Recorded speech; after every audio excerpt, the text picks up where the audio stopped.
Hi! In front of me is VIVO V20 SE, and today I would like to show you how you can use one-handed mode on this device.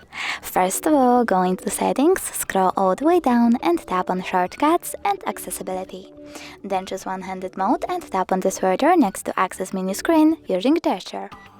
Then follow those instructions. I have to slide inward from the edge and then out. So when I do that, I can see that one-handed mode is on. If you wish to change size of the screen, you need to click on the top left corner over here and adjust it. If you wish to go back, click on the top right corner.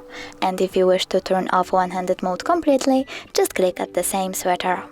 Thanks so much for watching. If you enjoyed this video, leave a like, comment and definitely subscribe. Bye!